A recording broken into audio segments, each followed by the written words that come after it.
हथकड़ियाँ खो दीजिए madam. Jailer साहब ने कहा है तुम्हारी हथकड़ी की चाबी खो गई है और जब भी वो चाबी मिलेगी तब वो खोलेंगे। और वैसे भी तुम ये हथकड़ी खोल के कहाँ जाने वाली हो? रहना तुम में यही है। हथकड़ी खो दीजिए मैडम प्लीज। नहीं, बिल्कुल नहीं।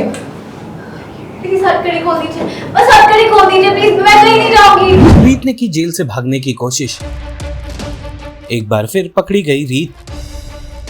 सीरियल जाने अनजाने हम मिले का आने वाला एपिसोड बहुत ही ज्यादा ड्रामेटिक हो चला है। आप देखेंगे कि कैसे एक सफाई कर्मचारी जो बुआ जी की भेजी हुई थी वो आकर रीत को बताती है कि कैसे उसका परिवार बड़ी मुसीबत में है, उसका परिवार का घर भी नीलाम होने वाला है। रीत ना देखती है ना था, उस सफाई कर्मचारी की बात में आ जाती है और जेल से भागने के लिए निकल पड़ती है। लेकिन तभी पुलिस वाले उसे वक्त रहते पकड़ लेते हैं और एक बार फिर लाकर उसे घसीट कर लॉकअप में बंद कर देते हैं। वह लॉकअप में बंद करते हुए भी रीत के हाथों में लगातार हथकड़ी होती है। रीत इसी बात को लेकर बहस करती है, लेकिन पुलिस वाले तो उसे और भी ज्यादा टॉर्चर करते हैं, धमकाते हैं और कड़वी जबान में उसे समझाते नजर आते हैं कि तुम्हारे हाथ में तो ये हमेशा से ही रहेगा। कि खुद के फालतू के बनाए हुए आदर्शों के दलदल में डूब जाऊं। मैं वो गरीब जुगाड़ू औरत हूँ जो कूड़े को भी सोना बनाना चाहती है। आगे तेरी मर्जी।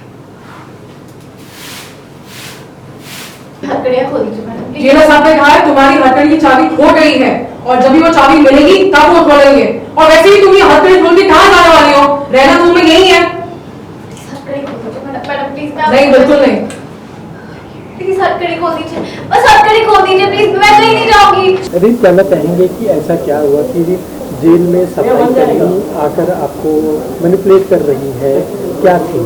वो एक्चुअली मुझे एक रास्ता दिखाती है जिससे मैं अपने घर वालों को बचा सकूँ। वो कहती है कि किसी को किडनी की ज़रूरत है और अगर मैं बेच दूंगी तो वो मुंह मांग की कीमत देने को तैयार है। तो रीत पहले तो मना करती है, बट फिर उसके पास और कोई ऑप्शन नहीं है जेल में रह के कैसे वो अपने फैमिली की मदद करेगी। तो कहीं ना कहीं वो मान जाती है और फिर वो जाती है छुप छुपा के। बट बाद में उसे पता चलता है कि जब पुलिस पकड़ लेती है उसके बाद उसे पता चलता है कि सारा प्लान बुआ जी का था। बुआ जी ने ही उस औरत को बोला मुझसे बात करने के लिए, मुझे ये बोलने के लिए कि किडनी बेच दो, और फिर बुआ जी ने ही पुलिस को भेजा मुझे पकड़ने के लिए। तो कहीं ना कहीं वो चाहती थी कि मेरी सज़ा बढ़ जाए, मेरी सज़ा और 5 साल बढ़ जाए ताकि मैं और टाइम जेल में बिताऊं, और कैसे भी करके मुझे टॉर्चर करना चाहती थी। तो उन्होंने ये पूरा खेल रचा था और अभी वो खुद ही आके मुझे बता रही है कि मेरे भाई का रेस्टोरेंट बंद हो गया है, मेरे घर नीलाम हो रहा है। मतलब जो भी न्यूज़, मुझे पता ही नहीं है बाहर क्या चल रहा है। मैं तो जेल में हूँ तो मैं कोशिश कर रही हूँ लोगों से पता करने की, प्लीज़ एक फ़ोन करने दो।